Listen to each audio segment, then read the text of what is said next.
And I know it wasn't announced that Caitlin Clark wouldn't play until right before, but this is a preseason game where Clark is not available, and yet You want to body slam me? Fine. I'll drop 21 points on you. That was essentially Sophie Cunningham's response after Mystics rookie Kiki Iriafen delivered a flagrant foul that could have injured the Fever's new addition. This proves there is an agenda against the Indiana Fever. There is an attack agenda. In a preseason game that was anything but friendly, the Indiana Fever showed something we rarely saw last season: toughness, unity, and the willingness to stand up for each other. Even with Caitlin Clark sidelined with a nagging left leg, the Fever proved they're no longer a team to be pushed around. It was the birth of a new identity for the Indiana Fever, one where players like Cunningham, Hull, and Bonner showed they won't back down from anyone. In this video, we'll break down everything that happened, Sophie and the Fever's spicy response, and how the Washington Mystics reacted post-game after the bullying. If you stand with Indiana, comment Spicy Sophie down below. Let's go. This is the first time we're witnessing this. They're attacking Sophie Cunningham just like they did Caitlin last year. There is an agenda against this basketball team, and I'm calling it out right now. The league better step in immediately. They better step in immediately. We better not be dealing with what we dealt with last year with Caitlin. What happens when the face of your franchise sits on the sidelines? For the Indiana Fever, it meant facing their preseason opener against the Washington Mystics without Caitlin Clark. This wasn't just any absence. It was Clark's first missed game in 5 years, spanning her entire college career at Iowa and rookie WNBA season. Coach Stephanie White made the tough call to sit out Clark, who was dealing with what Clark herself described as a little tightness in her left leg. "We need to think long-term," White explained, protecting her star player with a grueling season ahead featuring 4 more games than last year.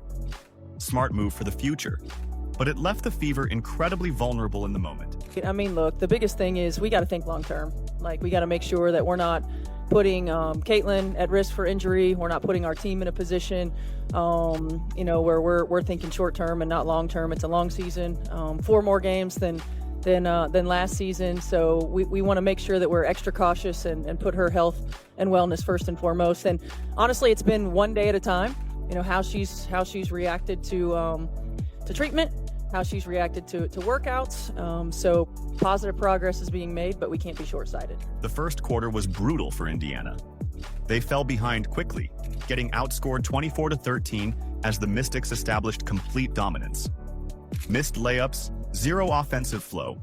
The Fever looked completely lost. The deficit ballooned to 15 points, and fans watching had to wonder if this game was already over before it really began. This team came out very slow, very lethargic, very stuck in the mud, very dragging ass, didn't have energy to them, didn't have flow to them. Picture this. The Washington Mystics, sensing weakness, came out aggressive from the opening tip. Their physical play set the tone early, pushing the Fever around and daring anyone, to step up in Clark's absence. The Mystics smelled blood in the water, and for a while it seemed like they might run away with an easy win against a Clarkless Fever squad. Stephanie White seemed frustrated. We were down 15. Stephanie White called the timeout, and she must have stuck her foot up her team's ass and said, you see this arena? You see all these fans that came to watch you guys? 12,461 people. They didn't come to watch you guys bullshit. They didn't come to watch you guys drag ass. Let's play some defense and let's get it together offensively. Meanwhile, an unexpected hero emerged from the shadows. Lexi Hull, coming off the bench with energy and hustle, started turning the tide. She snatched 4 steals, disrupting Washington's offense, and added 13 crucial points to keep Indiana within striking distance. Kelsey Mitchell praised Hull for doing the dirty work, bringing that spark when the team needed it most. Lexi Hull looked the most confident I've ever seen Lexi Hull look. Lexi Hull looked the most confident I have ever seen Lexi Hull look, putting the ball on the ground, taking it to the rack, shooting threes, middies, turnaround fades. Whether they went in or not, we can get into that another day once the season starts. But the fact that she's confident enough in her game to where she's at least willing to try to do something to make the offense happen, to create points, to create confusion among the defense. Despite all the early struggles and double-digit deficit, the Fever showed something remarkable: resilience. The absence of their superstar became not an excuse, but a challenge. Other players began to find their rhythm, the defense tightened, and suddenly that massive lead didn't seem so insurmountable.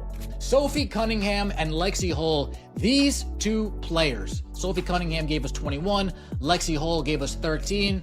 The Blonde Bombers is what they're calling them. We were down 15 in the first half. Why were we down 15? We cut it to within 3 at halftime. How did the Fever manage to stay competitive without Clark? The answer wasn't in one player trying to replace her 20-plus points per game. It came from unexpected heroes stepping up collectively, playing with heart, and refusing to back down from Washington's physical challenge. Little did the Mystics know that physical approach would soon backfire in dramatic fashion.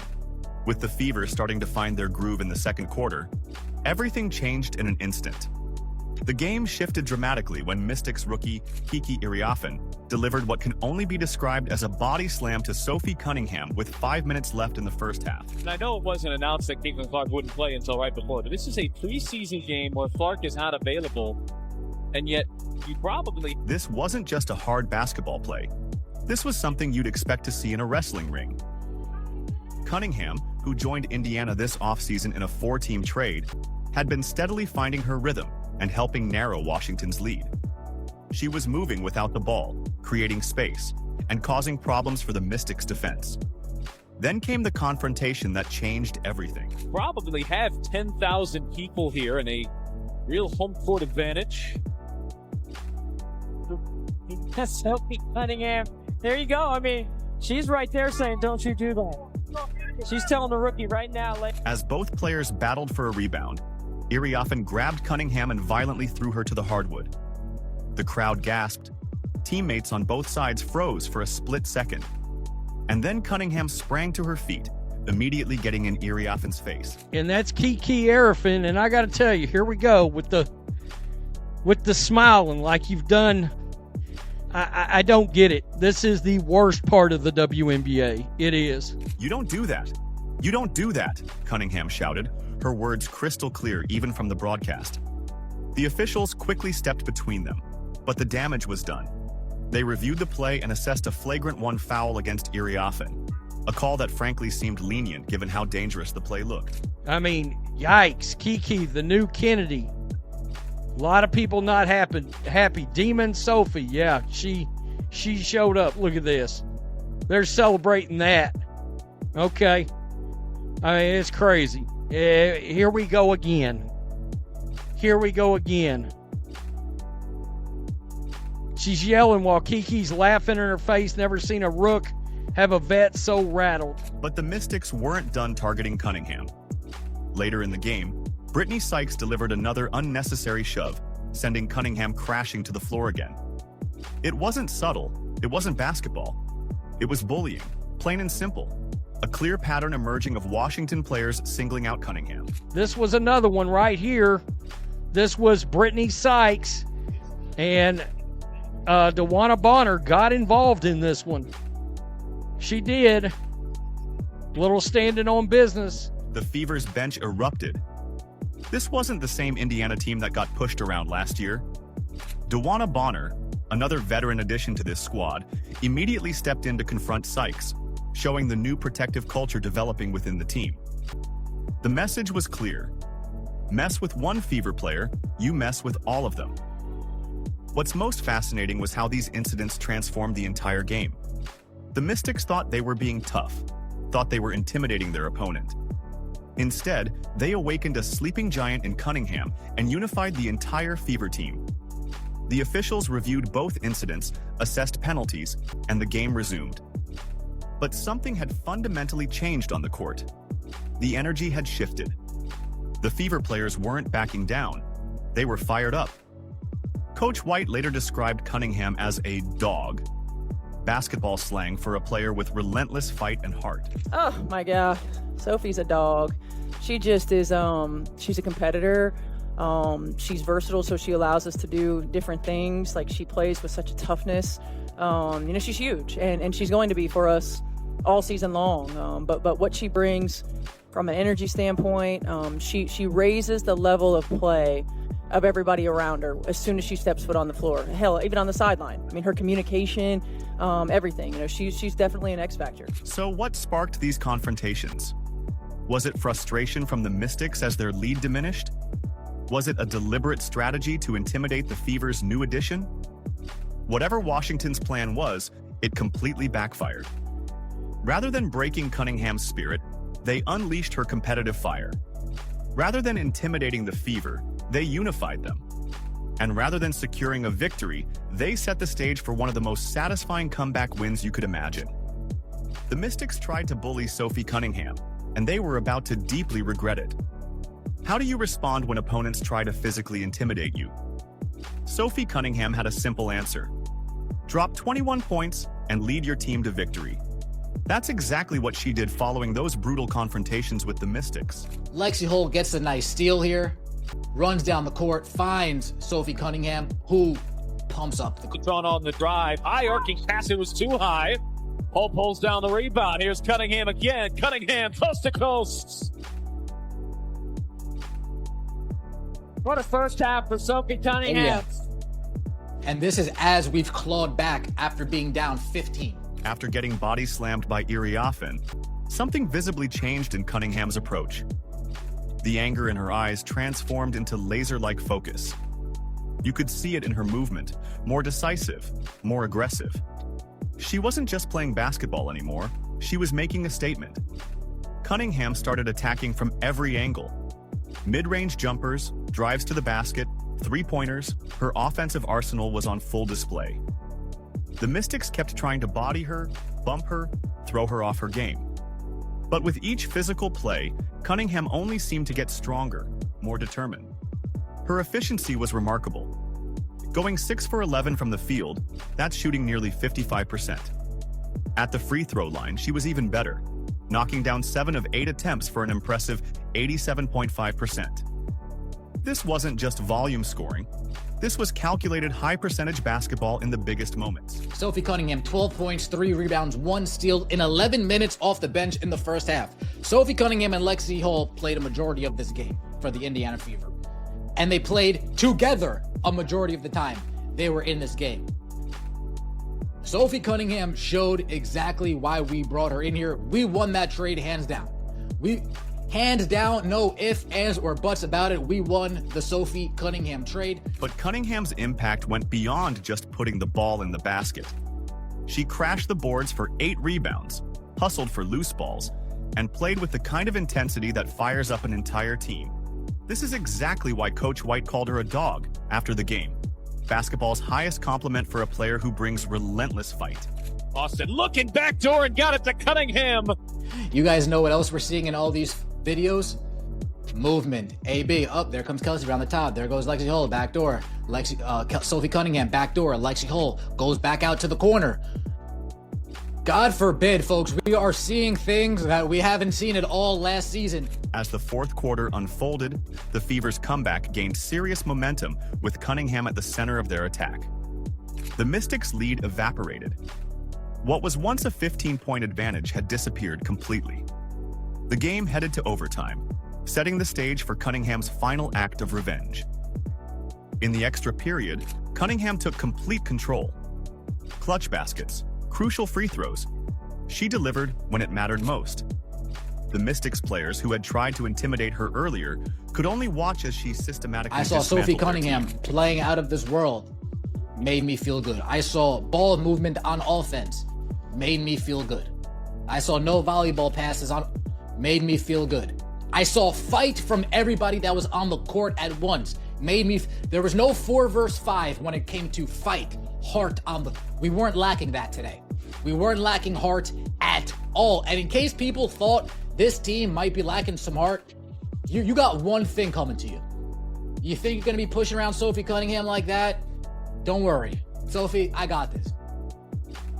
White didn't hold back her praise.